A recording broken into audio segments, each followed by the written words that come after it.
What's going on, guys?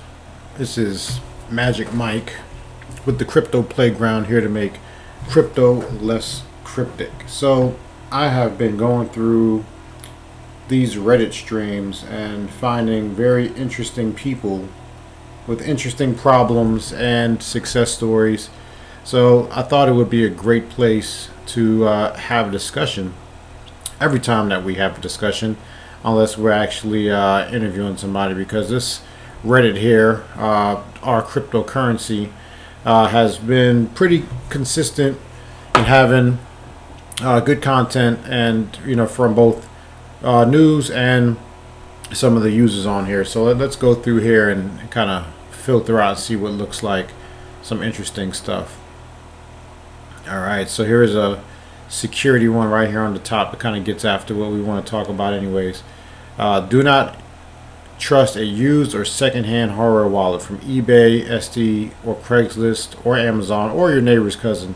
Trust only hardware wallets in their original packaging, purchased directly from the manufacturer, like Trezor or Ledger. So that is a very valid point. So I've seen this before. Folks will buy affordable hardware wallets online because they don't want to pay the full price or wait the time it takes to get them from the manufacturer. So here we see a little bit. Let's click in here and see what they kind of talked about here. So it says here the whole point is to keep your crypto safe. That's why we're using hardware wallets in the first place.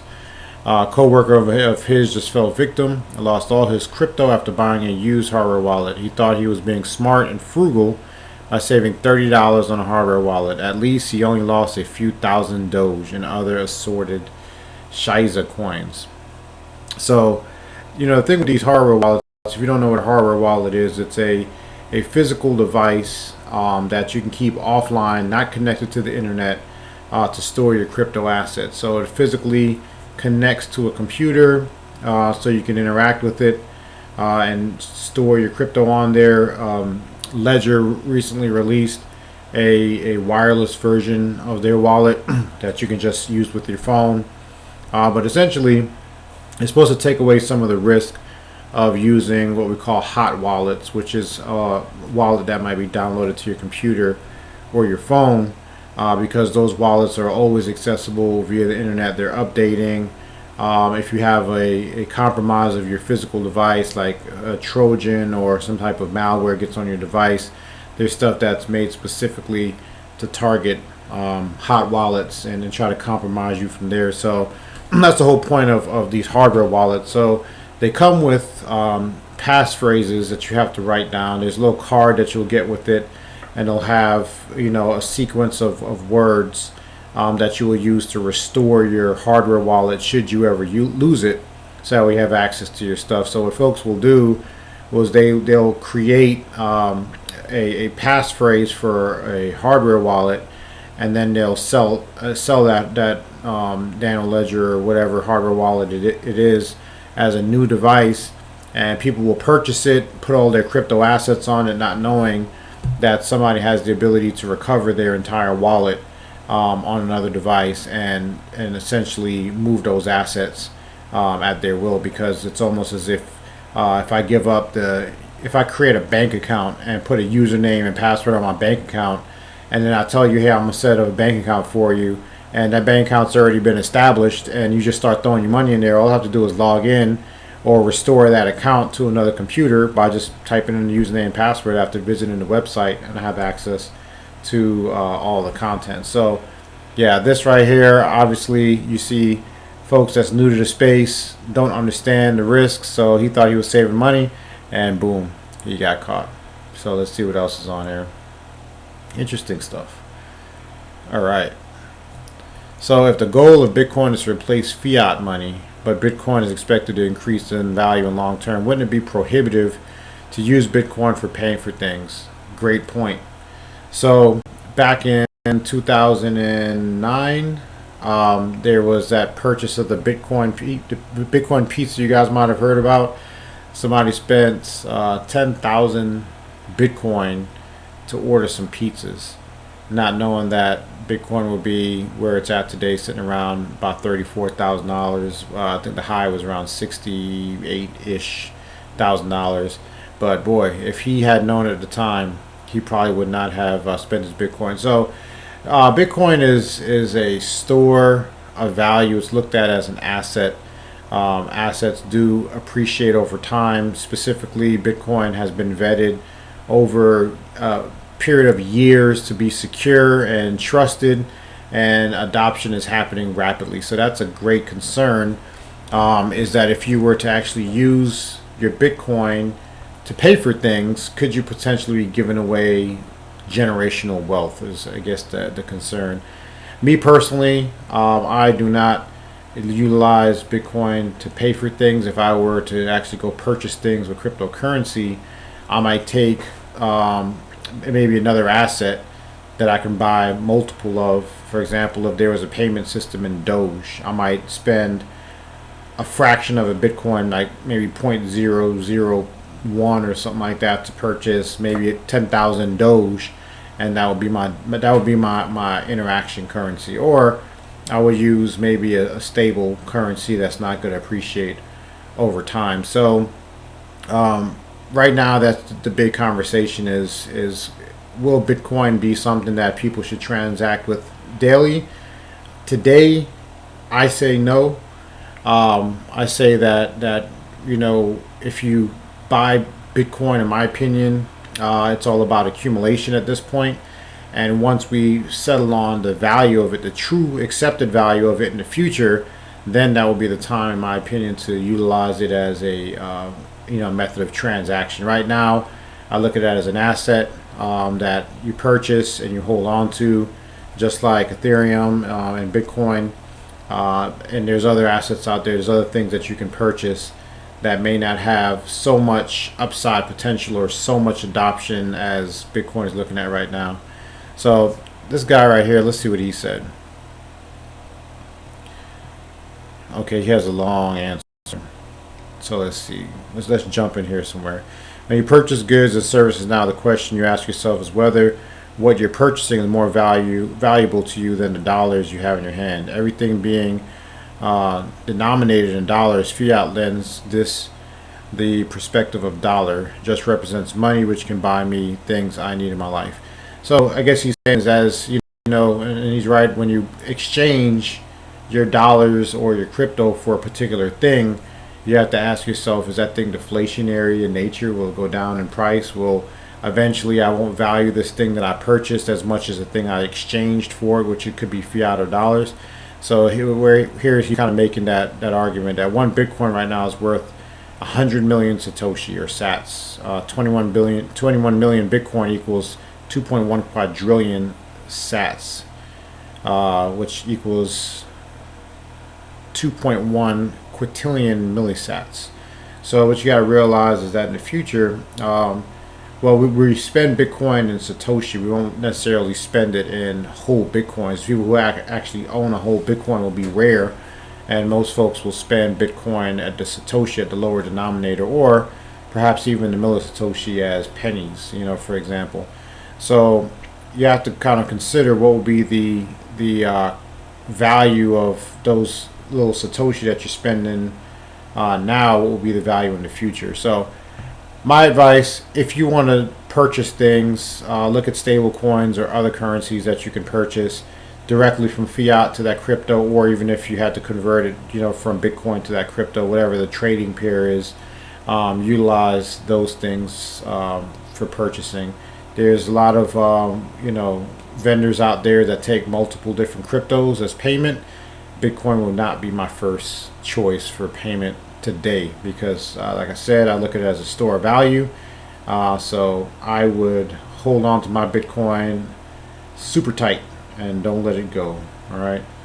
Hey, thanks, Grace Lakes and Sir Creases for joining the conversation. All right. So we're just talking about these Reddit chats because there's great information in here. This is a crypto playground where we educate users on cryptocurrency, and Reddit has been a great source of lots of people making crazy mistakes. So we're going to use this for our conversation.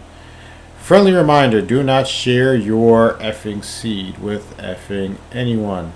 So yeah, this is a huge thing. So the seed is pretty much the ability to unlock whatever crypto assets that you have. It's pretty much a claim of ownership. If you have a seed for a wallet, that's pretty much very unique to that wallet and that balance in that wallet. And the seed key allows you to restore your crypto assets to another device or to another instance of that wallet. So that way you see your snapshot. Just imagine it as a username and password. But in this case, the seed is really just a sequence of words that are uniquely arranged for your particular crypto wallet. So if you are investing in a new project, and I've seen this, let me say, actually, I think I still have the chat. I was on Telegram, and this guy, I was getting into SafeMoon, said, hey, let me go ahead and play on this thing. And this guy said, hey, let me help you out with your seed for your wallet, so that way I can help you get organized on there. And I was like, okay, well, let me play with this guy for a little bit. So I knew he was a scammer, and I gave him my seed. I don't know if you can see it on there, but I put Moon, Sofa King, retarded, so do you. So obviously you see I strung along some interesting words to make sure that he didn't actually have my seed, but he knew that I knew that he was scamming me. And then you see shortly after that, his profile changed to scam in the corner there. I don't know if you can see it or not, but his profile changed to scam because obviously he was a scammer. So yeah, when you get in the crypto game, there's going to be a lot of people that promise you a lot of things, and all you have to do is give them your seed key, because they're just good Samaritans and they will help you out. So just realize that right now you are a target if you are in the crypto space. Everybody that knows that you're investing in crypto, especially when you go on things like this on Reddit and Telegram, and you say, hey, I made my first 0.1 Bitcoin, I made my first 0.2 Ethereum. Well, guess what? People want to take that from you. So don't give up your seed key. Protect it with your life. Best practice is to store it someplace that cannot be accessed from the internet. That's what we call air gapped. So yeah, take your seed keys, write them down, throw them inside of a secure box someplace, just in case of emergency, that you need to get it back. And in the conversation of seed keys, also recommend everybody has or should have for the crypto stuff. I'm gonna pull out my phone here. There's this thing called Google Authenticator. All right, so Google Authenticator is an app that generates random numbers, and you associate your Google Authenticator with your crypto logons, so that way you can get access to your stuff, and every 30 seconds or something the numbers change. Make sure that if you are in the crypto game, make sure you back up your Google Authenticator or whatever other app that you're using like it. Make sure you back that up, because if you have your accounts tied to that Google Authenticator app, it's very unique to that app or to that particular instance of that app. So if you don't back it up when you create your Google Authenticator, then you might find yourself locked out of your account. All right. Big news here. So Amazon talking about Bitcoin payments. This is huge. All right. So if Amazon decides that they're going to start accepting Bitcoin, this will be huge for adoption. I don't know if you guys have seen this yet, but they are hiring professionals in Bitcoin space. Let's just here. Amazon is looking to accept Bitcoin payments by the end of the year and is investigating its own token for 2022. The internet behemoth set tongue swag over the weekend after publishing a job advertisement for a cryptocurrency and blockchain lead. We are seeing this a lot recently. Apple has also hired some cryptocurrency folks talking about integrating a Bitcoin feature into their wallet.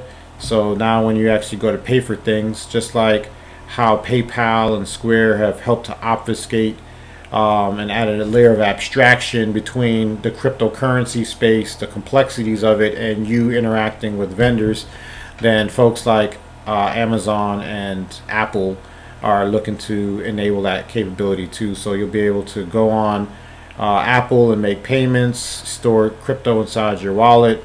The payments piece is speculative, but we do know that they're looking at adding a crypto wallet to their phone. Like Samsung has the Engine coin.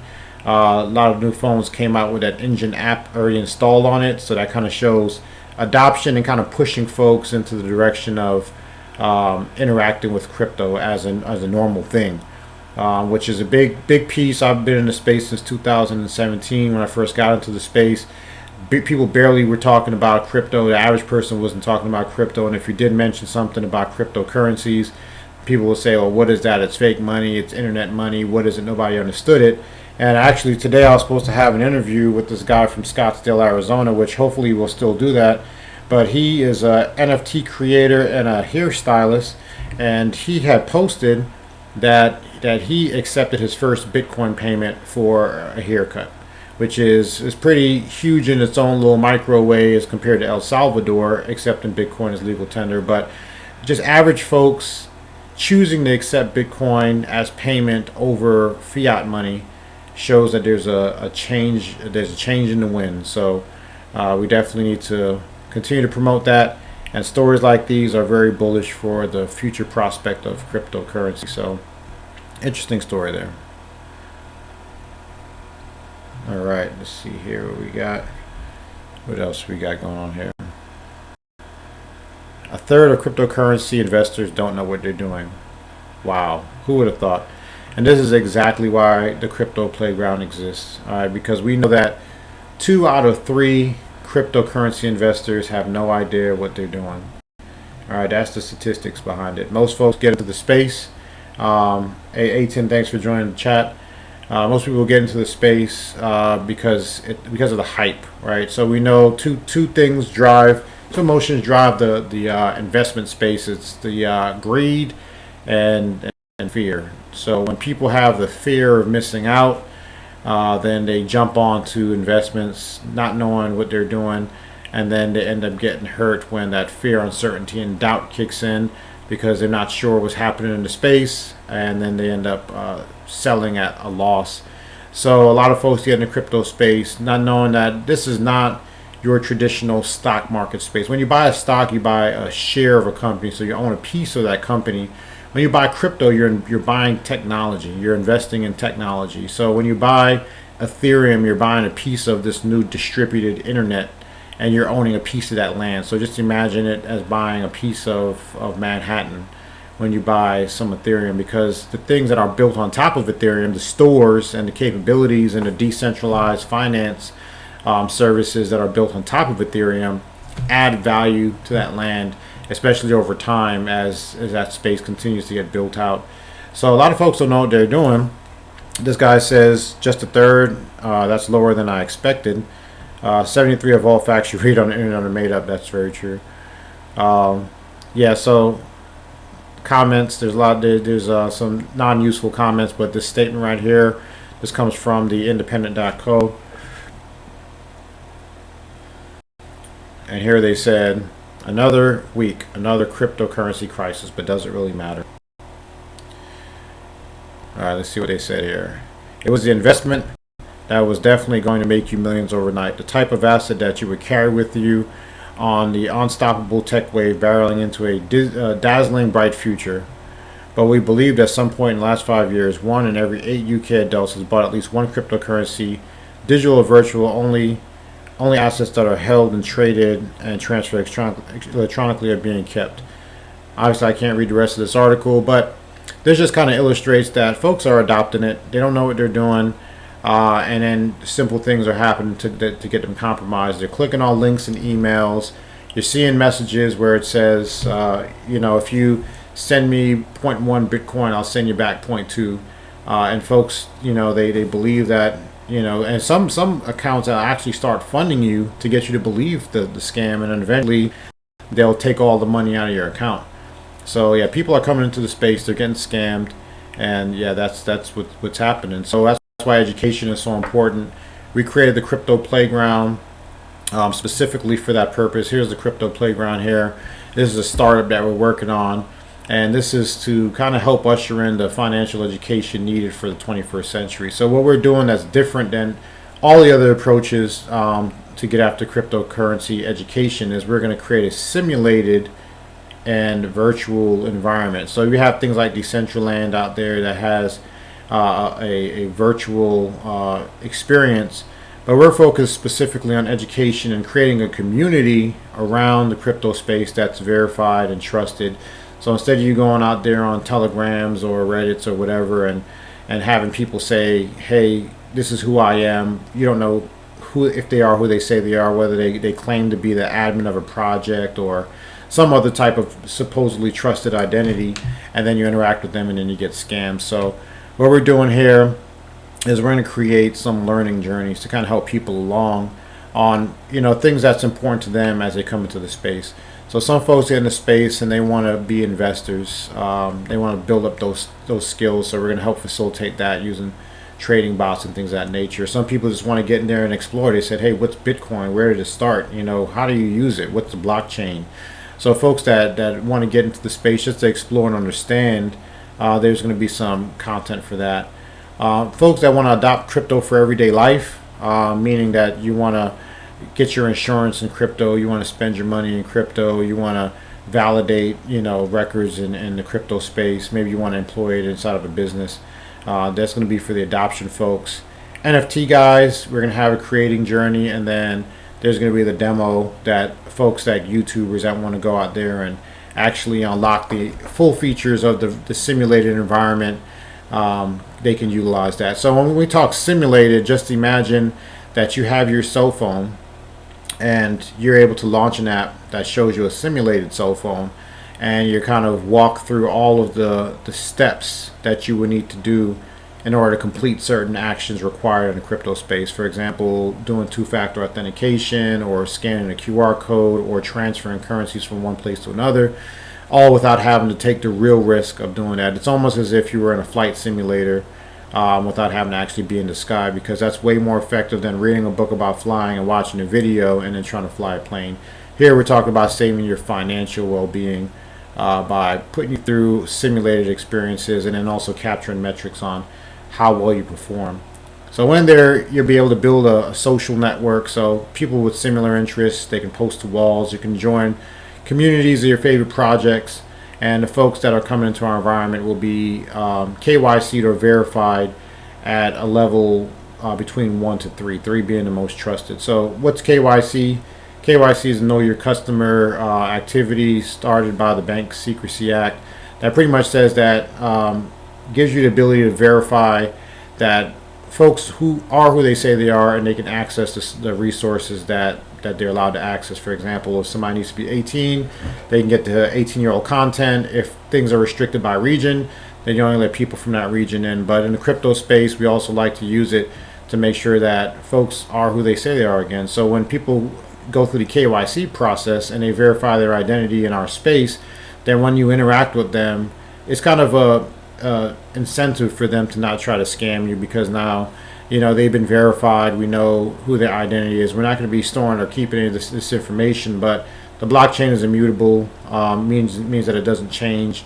So once a person comes into that social space, then they're kind of and they went through the KYC process, then it kind of incentivizes them to act properly, as far as properly and legally within the space. So crypto businesses, we also want to promote them in our space. So we'll be modeling your favorite projects so people can interact with some of those projects outside of just reading a white paper. They can actually go and interact with those projects in a simulated way to understand really what is this project I want to invest in actually doing in the real world application. Because most of the time people buy cryptocurrencies, they never really read the white paper. They don't understand what the projects are actually trying to get after. So we're going to try to partner with some crypto projects and simulate them into the environment. So if you come over here to the cryptoplayground.com, you can sign up for early access and also to keep track of where we're going as we move along. Definitely will support what we're trying to do here. I really like this first time that we're streaming on Twitch. So join our community however you do that here.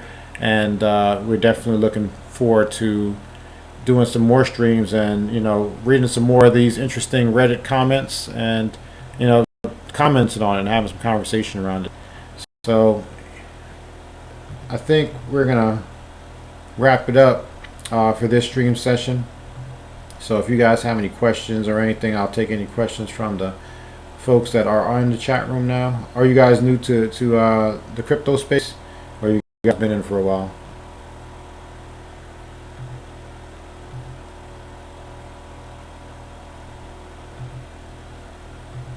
So it's not a talkative group today, but I appreciate you guys being here. My name is Magic Mike, and I am here to make crypto less cryptic for you. And looking forward to doing this again in the future. So we're signing off.